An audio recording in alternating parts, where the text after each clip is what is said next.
बिस्मिल्लाहिर्रहमानिर्रहीम। अस्सलाम वालेकुम डियर स्टूडेंट्स।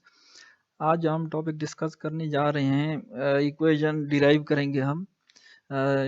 तीन इक्वेशन ऑफ मोशन है बेसिकली हमारे पास। ये तीन इक्वेशन ऑफ मोशन जो है हम जब बॉडी कोई यूनिफॉर्म एक्सेलरेशन के साथ मूव कर रहा हो तो उस वक्त हम ये इक्वेशन जो है वो यूज़ करते हैं। और ये इक्वेशन हमें क्या बताती है? ये equation basically initial velocity, final velocity, acceleration, time, distance, ये चीज़ें आपस में रिलेट करती हैं। तो आज हम इन इक्वेशंस को डिराइव करेंगे। इन इक्वेशंस को डिराइव करने के लिए हम क्या करते हैं कि हम एज्यूम करते हैं कि बॉडी जो है वो स्ट्रेट लाइन में मूव कर रहा है। तो इन इक्वेशन की जो डिटेल है वो हम आगे जाके देखते हैं। इससे पहले इन इक्वेशंस की तरफ जाने से पहले ये एक थोड़ा छोटा सा कंसेप्ट जो है वो आपने समझना है।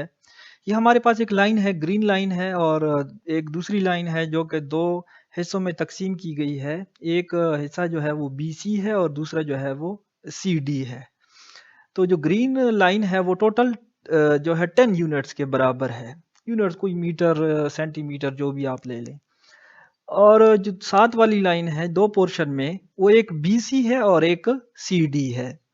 B से C तक की जो लेंथ है वो 3 यूनिट्स है और C से D तक की जो लेंथ है वो है 7 यूनिट्स। तो B से C और C से D इन दोनों को अगर हम प्लस कर लें तो ये यानी कि BC प्लस CD बन जाएगा, और वो बराबर होगा हमारे पास B से D तक, यानी कि 3 जमा 7 बराबर है 10 के। तो BC जमा CD अगर BD के बराबर है तो BC को अपनी जगह पे रहने दें और CD को इक्वेशन की दूसरी साइड पे ले जाएं BD की तरफ, तो वो माइनस CD हो जाएगा। अब इनकी वैल्यूज पुट कर लें, क्योंकि BC की वैल्यू हमारे पास 3 है तो इज इक्वल हो जाएगा वो B से लेकर D तक की जो लेंथ है वो हमारे पास 10 है, और माइनस C से D तक जो लेंथ है हमारे पास 7 है। तो ये हम यूज करेंगे। तो ये आप उस वक्त जो है ये हम डायरेक्ट वहां पर यूज करेंगे। उसके बाद ये अगर हमारे पास कोई राइट एंगल ट्रायंगल हो, राइट एंगल ट्रायंगल में जो स्लोप होता है, यानी कि जो इंक्लाइनेशन होती है, जो इंक्लाइन लाइन होती है हमारे पास, वो उसका जो स्लोप है वो फाइंड करने के लिए हम क्या करते हैं, यानी कि अब इस राइट एंगल ट्रायंगल में जो स्लोप है वो AB है। तो AB का स्लोप जो है वो इक्वल है परपेंडिकुलर डिवाइडेड बाय बेस के। परपेंडिकुलर जो है वो हमारे पास BC है और बेस जो है वो हमारे पास AC है। तो स्लोप ऑफ लाइन AB वो हमें क्या बताता है, BC डिवाइडेड बाय AC। और आगे हम ग्राफ में देखेंगे कि ये जो AB है ये हमें क्या बताता है, स्लोप ऑफ लाइन AB, और ये एक्सेलरेशन की इक्वल है। दूसरा, अगर हम राइट एंगल ट्रायंगल का एरिया फाइंड करते हैं तो हम क्या करते हैं कि उसकी length multiply by width divided by 2, यानी कि अब इसका एरिया क्या बन जाएगा, क्योंकि इसकी जो लेंथ है वो हमारे पास T है, A से C तक जो है वो T है और B से C तक जो है वो हमारे पास AT है।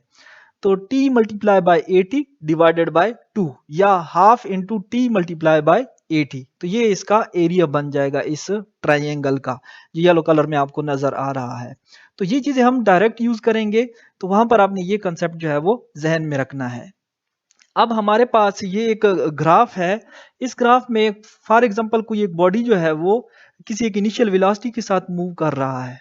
हमने एक्स एक्सिस में जो है वो टाइम लिया हुआ है, या इसको टाइम एक्सिस कहते हैं, और जो हॉरिजॉन्टल एक्सिस भी है, और वर्टिकल एक्सिस जो है वाई एक्सिस, उसको उस एक के क्रॉस हमने स्पीड ली हुई है।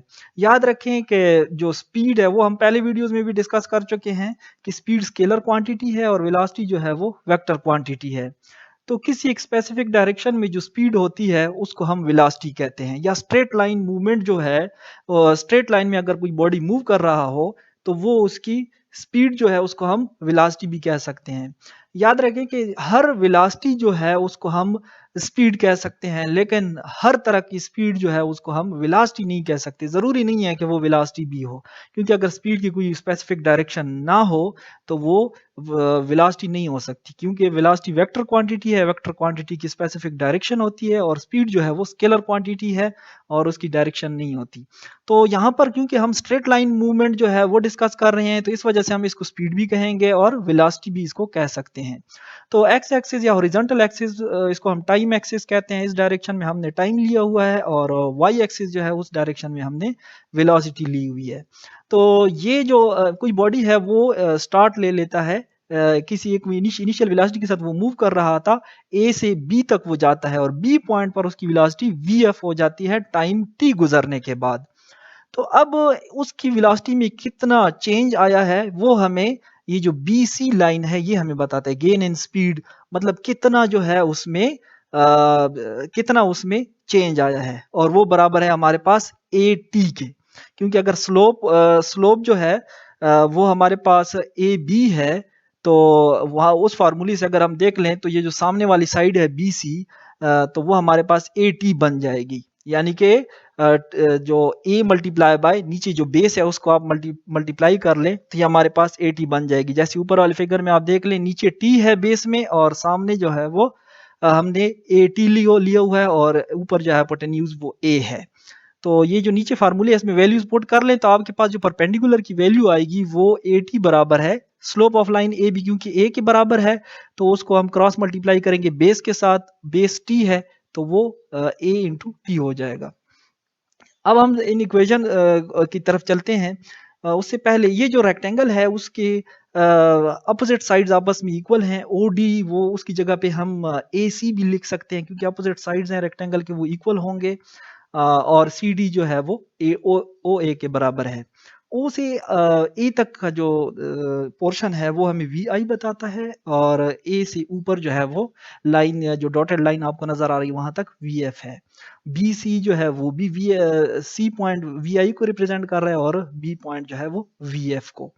तो अभी चलते हैं हम इक्वेशंस की तरफ। इस पहली इक्वेशन ऑफ मोशन में या फर्स्ट इक्वेशन ऑफ मोशन में हमारा जो पोर्शन होगा वो टोटली ऊपर जो ट्राइंगल का है उसको हम सॉल्व करेंगे।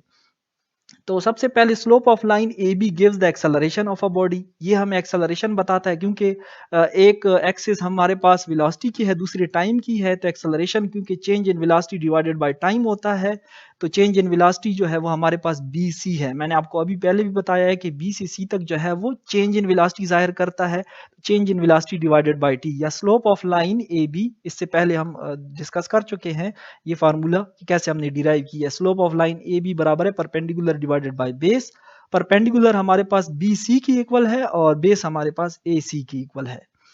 अब ये जो बी सी है, बी सी ये भी मैं आपको पहले बता चुका हूँ कि ये मैं डायरेक्ट यूज करूंगा, तो ये बी सी की वैल्यू जो है वो B D minus C D की इक्वल आती है, और नीचे जो है डिनोमिनेटर में वो ए सी बराबर है ओ डी के, क्योंकि रेक्टेंगल है, रेक्टेंगल के अपोजिट साइड्स आपस में इक्वल होते हैं।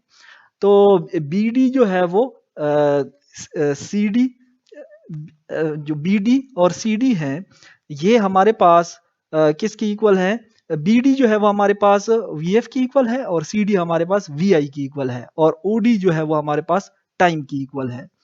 तो इनमें वैल्यूज अगर हम पुट कर लें ऊपर वाली इक्वेशन में, slope of line A B is equal to B D minus C D over O D, B D की जगह पे वी एफ आ जाएगा और सी डी की जगह पे वी आई आ जाएगा, और नीचे जो ओ डी है उसकी जगह पे आ जाएगा हमारे पास टी।